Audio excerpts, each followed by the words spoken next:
It was spring, the time when kings go off to war. But David stayed behind.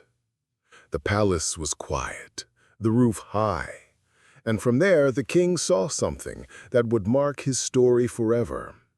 A woman, Bathsheba, bathing, beautiful. Maybe she didn't even know she was being watched. Maybe she believed she was alone, safe in her home. But someone was watching, and what he saw turned into desire. David didn't ask. He didn't hesitate. He sent messengers and took her. She came to him, and he slept with her. No love story, no romance, just power and silence. The text doesn't say what Bathsheba said, because perhaps she didn't say anything. Perhaps she couldn't. She was the wife of Uriah the Hittite, one of David's most loyal warriors. And now she bore a secret, a painful, growing, unspoken truth. She was pregnant. What do you do when the powerful sin and you are left with the consequences? What do you do when you're silent, but your body speaks for you? Bathsheba may have felt trapped, alone, used, dirty. And yet she was innocent. This is not just a scandal. It's a story of injustice and a story of redemption that would echo through the generations. Sometimes what begins in darkness becomes the stage for the brightest light. And you? Have you ever felt seen but not protected? Desired but not valued? Bathsheba's story begins with pain, but God was already preparing the end. After learning that Bathsheba was pregnant, David's instinct wasn't to confess. It was to cover. He summoned Uriah, Bathsheba's husband, back from the battlefield on the pretense of seeking a report. But his real intention was to make Uriah go home, sleep with his wife, and unknowingly take the blame for the child. But Uriah was too loyal. He refused to enjoy the comfort of home while his fellow soldiers were sleeping in the open field. Even after David got him drunk, Uriah stayed outside the palace, refusing to go to his house. So David made a decision that would change everything. He wrote a letter, sealed it, and sent it with Uriah himself. In that letter, David ordered Joab, the commander of his army, to place Uriah in the front lines of battle and then pull back so he would be killed. The plan worked. Uriah died. And when Bathsheba heard the news, she mourned. The text says she observed the period of mourning, but it doesn't describe her words or emotions. Her husband had been killed in war, without knowing he had been betrayed, without knowing he was sacrificed for a secret. After the mourning, David took her as his wife. To the people it may have seemed honorable, a king marrying a widow. But in heaven, something else was seen. But the thing David had done displeased the Lord. Bathsheba now lived in the palace. She was carrying the king's child, but none of this came from love or justice. It came from silence, pain, and manipulation. She had lost her husband. She was trapped in a marriage she hadn't asked for. She was now a symbol of a sin she didn't choose. This was not the life she dreamed of. Sometimes, even when we follow the rules, we still end up in the middle of someone else's storm. Bathsheba hadn't gone looking for power. She hadn't chased attention. But now she was the center of a scandal she could not control. Still, God saw it all. And even in the silence of her pain, he was not absent. The silence in the palace would not last forever. God sent the prophet Nathan to confront David. He didn't come with threats. He came with a story. A parable about a rich man who stole the only lamb of a poor man to feed a guest. David was outraged at the injustice, declaring that the man in the story deserved to die. Nathan looked at the king and said the words that shook the room. "You are that man." David was caught. His sin was exposed, not only before the prophet, but before the Lord. He had taken another man's wife and ordered that man's death, and now judgment would follow. Nathan told David that the child born from this union would die. Bathsheba, once again, was silent in the narrative, but the weight of those words must have fallen like a storm on her soul. Her child, her only child, was going to die, not because of her actions, but because of the sin surrounding her. David fasted, prayed, and lay on the ground for days, hoping that God might change his mind. But on the seventh day, the child died. The servants were afraid to tell him. But when he learned the child was gone, David rose, washed, and worshipped. Bathsheba's reaction is not recorded. No words, no lament, no anger. But the grief of a mother who loses a child is too deep for ink. She had already lost her husband. Now she had lost her son. And there was no justice she could cling to, no explanation that could soothe that kind of pain. Still, the story does not end in grief. The very next verse tells us something surprising. Then David comforted his wife Bathsheba, and he went to her and lay with her.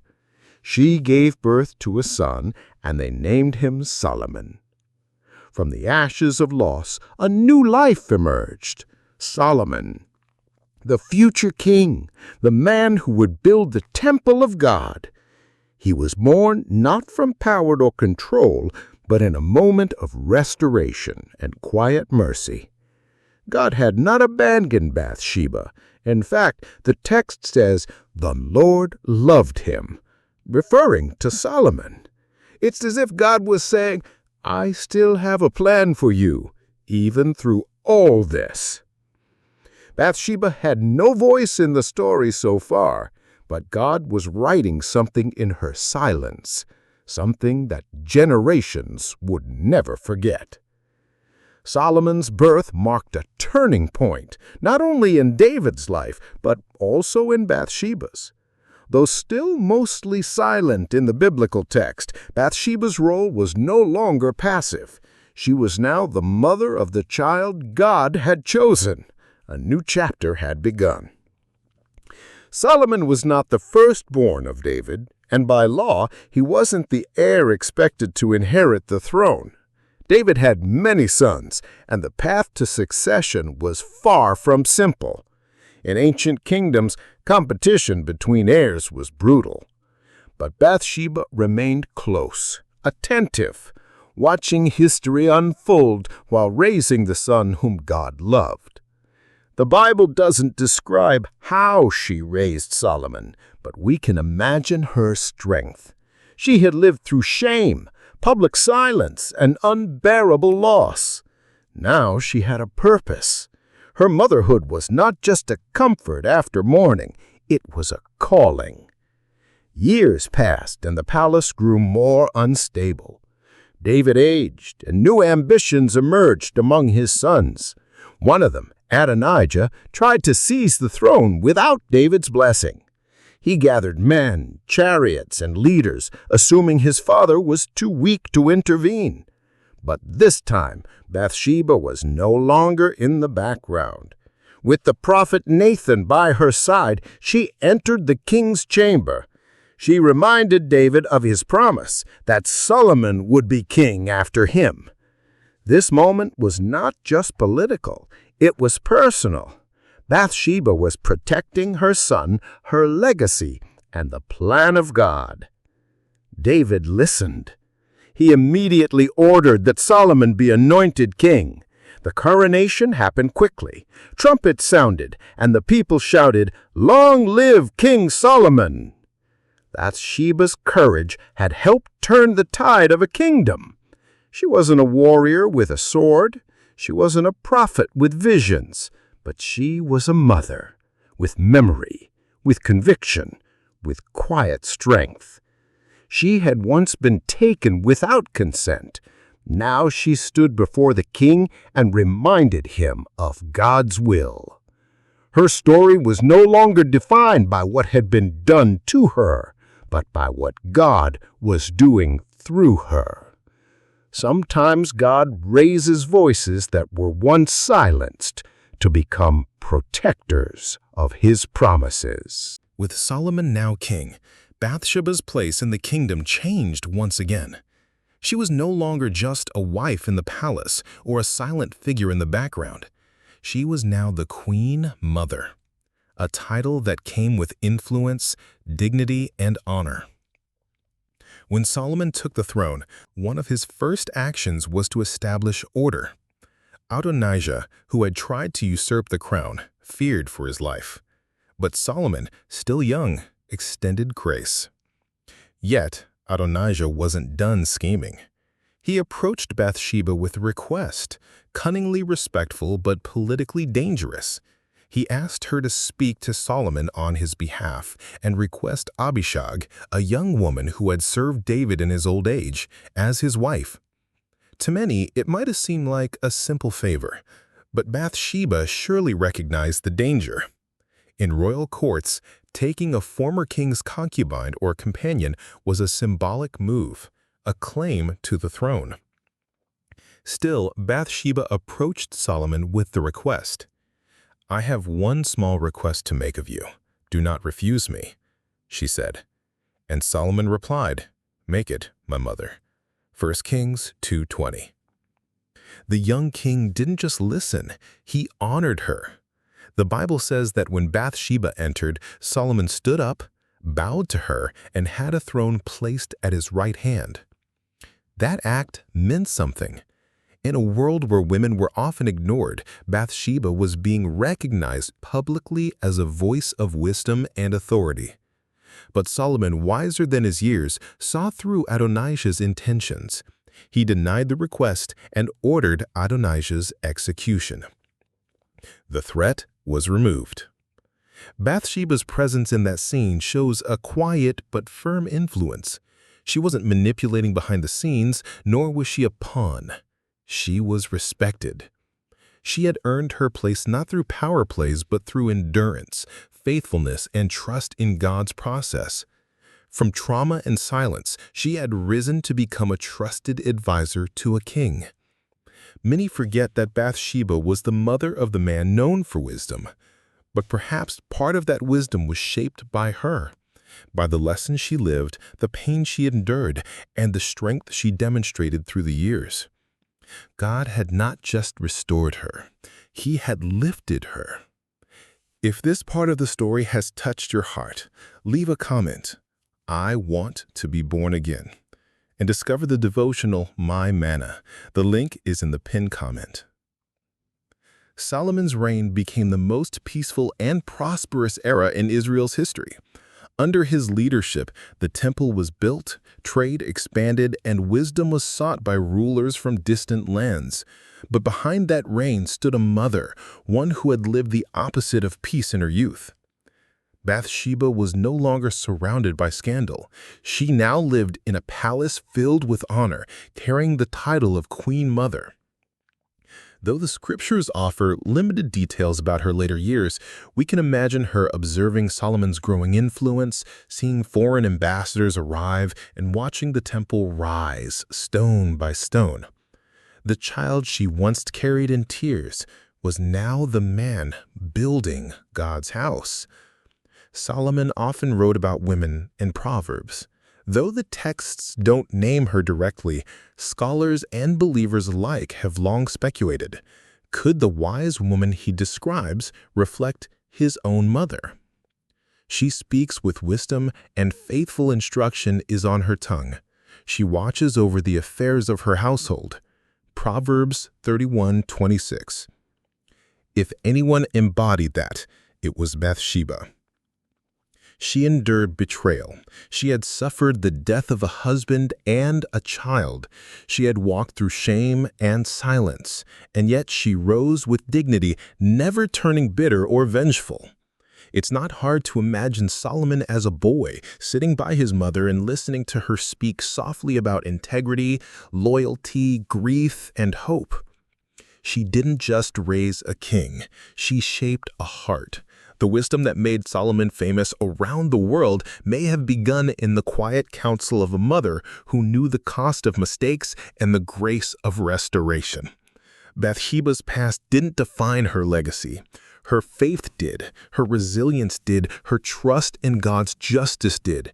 She teaches us that even when your story begins in pain, it can end in purpose. Even when others try to use you or silence you, God remembers, He redeems, He elevates. And perhaps the greatest honor Bathsheba received was not just that her son ruled well, but that God Himself chose her line for the coming of the Messiah. She wasn't just the mother of Solomon, she was a part of the plan that would one day lead to Jesus. Generations passed. Kings rose and fell. Kingdoms divided, prophets cried out, and the people of Israel waited for redemption, for deliverance, for the promised one. Amid these pages of history, names were written, and one of them was Bathsheba. In the Gospel of Matthew, the genealogy of Jesus is recorded. Dozens of men are listed: Abraham, Isaac, Jacob, David, Solomon. And then a phrase stands out. David was the father of Solomon, whose mother had been Uriah's wife. Matthew 1:6. The Gospel does not erase her story. It includes it honestly, deliberately. The mention of Uriah's wife is not accidental. It recalls the scandal, the sin, the pain, but also the mercy. It shows that even in brokenness, God's plan moves forward, that His grace is not limited to the perfect or the pure, but reaches into the lives of those crushed by the actions of others. Bathsheba's name is not forgotten. Her legacy is not buried. She became part of the royal lineage, not just of Solomon, but of Christ Himself. Think of what that means. A woman once taken without choice, a widow once left to mourn in silence, a mother who held a dying child, a figure once wrapped in scandal and sorrow, became an ancestor of the Savior of the world. This was no accident. This was redemption. God didn't just forgive the story, He wove it into His own. Bathsheba's presence in the genealogy reminds us that no past is too complicated for God to transform. No beginning is too dark for His light, and no woman is too forgotten for Him to honor. When we feel overlooked, stained, or stuck in a past we didn't choose, Bathsheba reminds us God sees, God restores, God includes. Your story doesn't end where others tried to write you off. In God's hands, even what was meant for shame can become a doorway to glory. Bathsheba's story is more than a historical account. It is a mirror for many women across centuries, those who have been used, silenced, blamed, and forgotten. Her experience speaks not only to the pain of betrayal, but to the quiet courage of surviving what no one should have faced. She wasn't a warrior like Deborah. She didn't part seas like Moses. She didn't slay giants like David. But she endured. She stood. She stayed. Her story whispers to the woman who feels like her voice was stolen, to the one who mourns silently at night, to the mother who raises a child alone, burdened by a past that no one fully understands. Bathsheba's life teaches that God does not abandon women in their shame or grief. He enters their pain. He remembers their tears. He rewrites their legacy. It's important to understand Bathsheba was not defined by what David did to her. She was not just someone who got into the palace. She was a survivor, a mother, a queen, and the vessel of God's providence. Every chapter of her life carried weight. God didn't hide the dark parts of her journey. He didn't erase the difficult beginnings. Instead, He showed how grace can touch even the most broken stories and lift them higher than anyone thought possible. Bathsheba doesn't speak often in the Bible, but her life speaks loudly. It reminds us that dignity can be restored, that silence can be transformed into wisdom, that a woman's past is not her prison. For every woman who has felt like Bathsheba, ignored, taken advantage of, or judged, there is hope. There is a God who sees what others miss, a God who brings purpose out of pain, a God who, when the world says your story is over, says, I'm just beginning. Throughout Bathsheba's life, one element remains striking: her quiet faith. The scriptures never record her praying aloud, rebuking anyone, or publicly demanding justice. Yet her presence carries divine weight. Her silence was not weakness. It was strength refined by suffering. In a world where voices were often denied to women, Bathsheba's actions spoke where words could not. She endured disgrace without losing her dignity. She faced loss without losing her direction. She walked through fire without turning to ashes. Some faith is loud, preaching, declaring, crying out, and some faith is silent, enduring, waiting, trusting. Bathsheba's was the second kind, and that kind is no less powerful. She lived in a palace that had once been a prison of her past. She walked among people who may have whispered behind her back, but she kept her eyes on the future, on her son, on her purpose, on God. Imagine her watching Solomon ascend the throne. Imagine her eyes resting on the temple he built. Imagine her heart swelling with quiet praise, not because everything had been perfect, but because God had remained faithful. She had known betrayal and then respect. She had tasted grief and then legacy. She had been taken and then lifted. Sometimes the most powerful testimonies are not shouted, they're lived. Your quiet obedience, your patience through suffering, your refusal to become bitter, these are acts of worship too, and God honors them. The Lord is close to the brokenhearted and saves those who are crushed in spirit. Bathsheba reminds us that God doesn't always give us a platform, but He always gives us a purpose. And when we entrust our pain to Him, He builds something eternal through it. She did not let bitterness define her motherhood. She did not let shame define her womanhood. And she did not let silence define her worth. Bathsheba may have been quiet, but heaven was listening.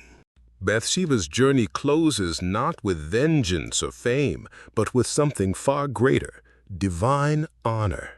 She began her story as a victim of power, a widow in mourning, a mother in grief.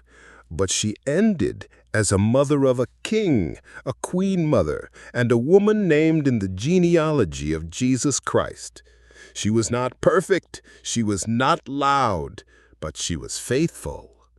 Her legacy did not come from palace wealth or royal titles. It came from her endurance, her ability to carry what others would collapse under, her grace in the midst of shame, her silence in the face of injustice, her devotion to a son that God loved. God could have chosen any woman to place in the royal line that would lead to the birth of Jesus, but he chose her, not just to bear a son, but to be part of the holy story. And when the gospel writer Matthew listed the names that led to Christ, he included 5 women. Bathsheba is among them.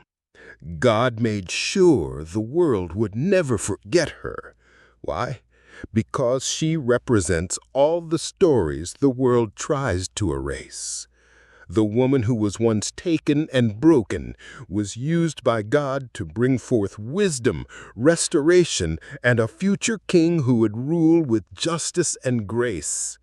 Bathsheba's life testifies that redemption is real, that God rewrites endings, that what man uses to destroy, God transforms into glory. You may feel like your story is too heavy, too dark, too complicated, but Bathsheba proves nothing is too far gone for God. If you put your pain in His hands, He can turn it into purpose. He did it with her. He can do it with you. If this story moved your heart, like this video, comment, "I want to be born again," and check out the devotional, My Manner, in the first pinned comment.